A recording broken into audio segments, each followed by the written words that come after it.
007 First Light nails something I didn't even know I wanted from stealth games. A game where mistakes don't end the experience, they become a part of it. Do you have an appointment? The name's Bond. James Bond. He's with me. I know this is probably going to piss some people off because the internet seems weirdly mixed on this game right now, but I've genuinely been having the time of my life with 007 First Light. I like it more than Hitman, and it all comes back to that idea. Most stealth games I've played treat mistakes like failure states. You get spotted, things will fall apart, and the game basically tells you to reset or reload. The experience is based around precision. Don't get seen, don't mess up, do it correctly. But 007 doesn't really work like that. It feels like a game that expects things to go wrong, and keeps going anyway. Hey, who are you? Easy now. I'm talking. Alright, take it easy. Don't make this hard. I'm going to destroy you. The biggest reason that works is the way the gameplay is structured around improvisation instead of perfection. The melee combat is a perfect example of that. It's messy, grounded, and chaotic in the best way possible. Sometimes I'll go through an area fully stealth, silently taking people out one by one, but other times I'll just snap and start clearing a room like I'm fucking Batman, and both playstyles feel intentional.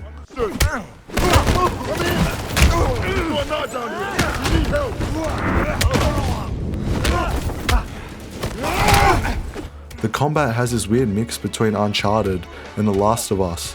It's cinematic and exaggerated like Uncharted, but the animations and hit reactions still feel heavy and believable like The Last of Us. Punches look desperate, gunfights feel sloppy, nothing feels clean or perfectly controlled. And that's kind of the point, because when things go wrong, the game doesn't break, it just shifts. The gunplay itself is good too, but it's not the standout part of the experience. It's very Uncharted style gunplay. It works for the pacing and spectacle, but it doesn't have the brutal weight you get from something like The Last of Us. I wouldn't call it bad, but it's not really the reason you play the game.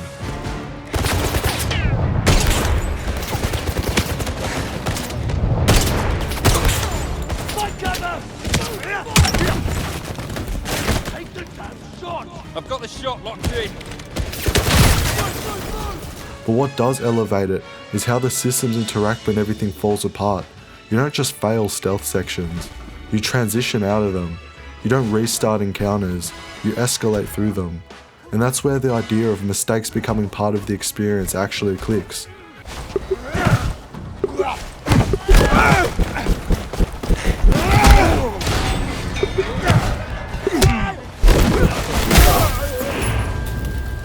Even the environmental systems lean into this. There are little hacks and interactive elements throughout the level that feel almost like Watch Dogs style tools. You can manipulate spaces, distract enemies, open routes, and create chaos in ways that feel improvised instead of pre-planned. It's not a pure sandbox like Hitman, but it's not linear either. It sits in the middle ground, where the game is constantly reacting to the player.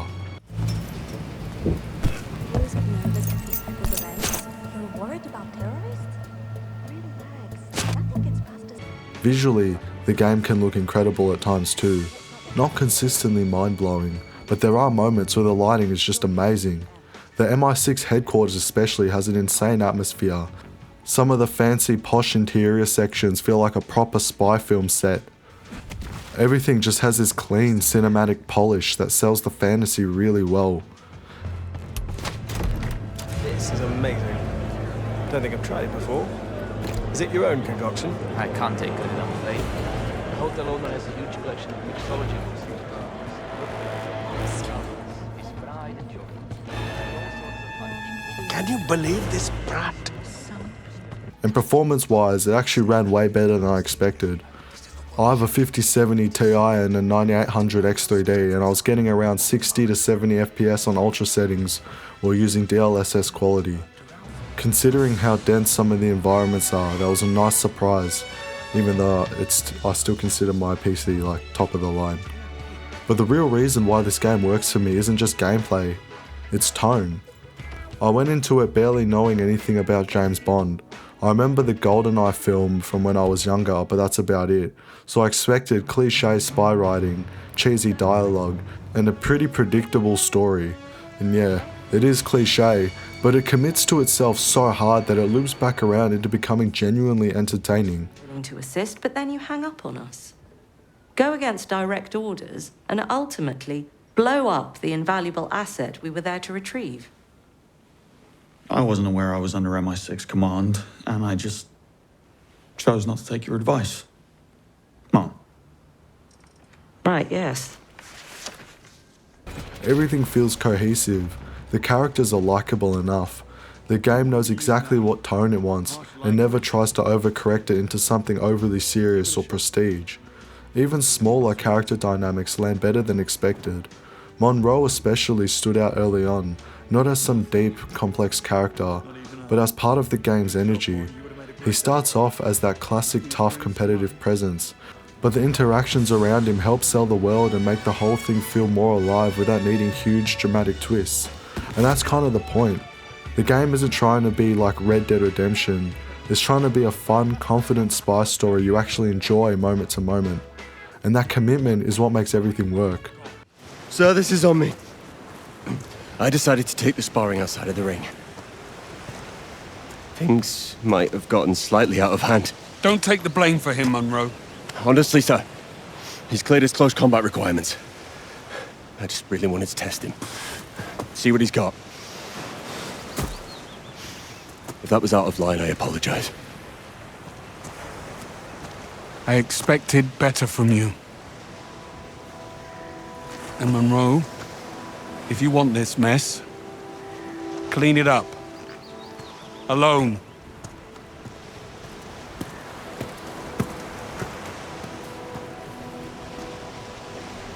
What really pushes it above Hitman for me is how that same philosophy applies to level design.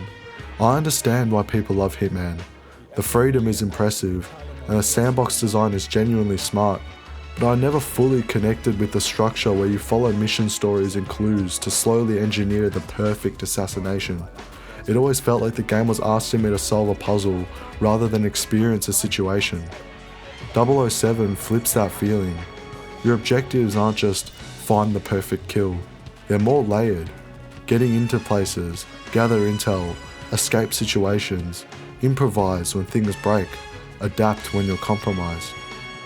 The clues and paths don't funnel you into perfection, they branch into smaller goals that keep the momentum going, and because of that, the levels don't feel like puzzles, they feel like events.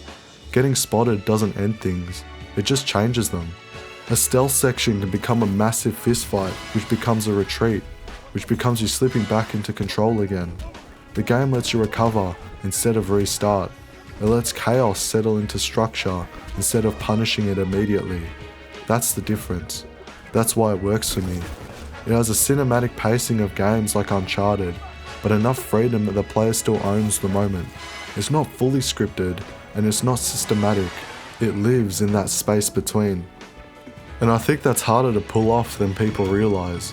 I'm sure it has flaws, some missions do drag, some systems aren't perfect, it's not a flawless game, but when it works, it really works. Looking for these? Hold on.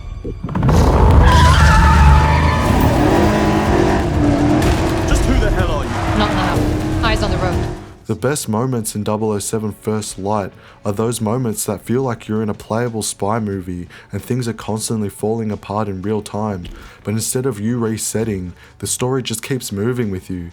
You're sneaking 1 second, fighting the next, escaping right after, and somehow it all feels like it was meant to happen.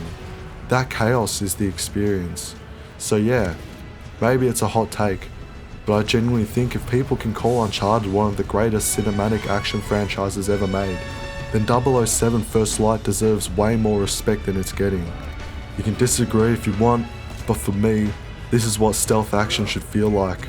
007 is hectic. Thanks for listening.